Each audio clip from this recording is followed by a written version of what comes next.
கேள்விகளுக்கு டாக்டர் குருமூர்த்தி விளக்கம் அளித்துக் கொண்டிருக்கிறார். வணக்கம், நம்பிக்கை நிகழ்ச்சி, உங்களுடைய கேள்வி கேளுங்க. ஹலோ, வணக்கம் சார். வணக்கம். ஹலோ, வணக்கம், சொல்லுங்க. வணக்கம். சொல்லுங்க, உங்க கேள்வி கேளுங்க. வணக்கம். பையன் சசிகுமார் என்ற பையன் எங்க நயனாவரத்துல இருந்து பேசுறேன் சார். சொல்லுங்க. எங்க பையன் நல்லா படிச்சுட்டு இருந்தா சார். சரி. மெட்ரிகுலேஷன் படிச்சிருந்தான் 10th வரைக்கும். அதுக்கப்புறம் மேக்ஸ் ஃபர்ஸ்ட் குரூப் படிச்சாங்க, சயின்ஸ். மேக்ஸ்ல ஒரு சப்ஜெக்ட் போயிடுச்சு. அதுக்கப்புறம் எழுதி பாஸ் பண்ணிட்டான் ஒரு வருஷம் வீட்டில இருந்து. அதுக்கப்புறம் காலேஜ் படிக்க வச்சேன் சார். அதுக்கப்புறம் அவன் போறதுக்கு விருப்பம் இல்லைன்றான், படிக்கிறதுக்கு இன்ட்ரெஸ்ட் இல்லை எனக்கு. வெளியே போனா எனக்கு கூச்சமா இருக்கு, அவங்களுக்கு ஒரு இன்ஃபீரியாரிட்டி காம்ப்ளெக்ஸ் இருக்கு, அவங்களுக்கு கான்ஃபிடன்ஸ் குறைச்சலா இருக்கு. என்னைய பாக்குறாங்க. செல்ஃப் கான்ஃபிடன்ஸ் நிறைய கொடுங்க, தன்னம்பிக்கை வர்ற மாதிரி நிறைய அவங்களுக்கு நிறைய ஊக்கப்படுத்தணும், என்கரேஜ் பண்ணுங்க. அவங்களுக்குள்ள மற்ற டேலண்ட்ஸை பாருங்க, மற்ற திறமைகளை பாருங்க. படிப்புல ஆர்வம் இல்லைன்னா படின்னு சொல்லுங்க, படிப்புல ஆர்வம் இல்லைன்னா கண்டிக்காதீங்க. அவங்களுக்கு பிடிச்ச துறையில அவங்கள அனுப்புங்க. அவங்களுக்கு எத்தனையோ திறமைகள் இருக்கும், அதை கண்டுபிடிங்க, அந்த துறைக்கு அவங்கள அனுப்புங்க. சரியா? அவங்கள அதுக்குன்னு அடிக்கிறதோ கண்டிக்கிறதோ திட்டுறதோ கூடவே கூடாது, அவங்கள இன்னும் டிப்ரெஸ் பண்ணிடும்.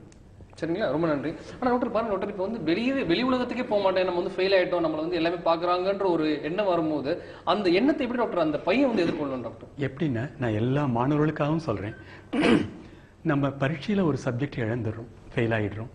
இதுக்காக கவலையே வேண்டாம்.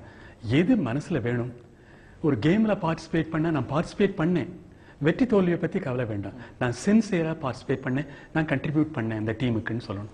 அதே மாதிரி நல்லா படித்தேன், I tried my best performance கொடுத்தேன், ஏதோ அதில் சில தவறுகள் இருந்திருக்கு, இன்னும் நான் இம்ப்ரூவ் ஆவேன் அப்படின்னு சொல்லிட்டு கன்ஸ்ட்ரக்டிவாக எடுத்துக்கணும். ஒடுங்கி போயிடக்கூடாது, தொட்டா சுருங்கி செடி மாதிரி அடங்கி போயிடக்கூடாது.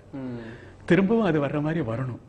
கொஞ்ச நேரம் டிப்ரெஷன் வரும், அதுக்காக ஒடுங்கிடக்கூடாது. அதோட இப்போ வந்து வெளியே பொறுத்த வீட்டுக்குள்ளே வந்து கைத்தொழில் ஏதாவது கற்றுக்கலாம், கார்பென்ட்ரி ஏதாவது பண்ணலாம், எவ்வளோ இருக்கு. You can learn computer science.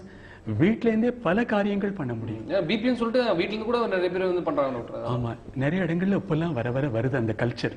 வீட்ல இருந்தே நீங்க ஒர்க் பண்ணி எங்களுக்கு கண்ட்ரிபியூட் பண்ணுங்க அப்படிங்கிறது எவ்வளவு நல்ல கல்ச்சர்.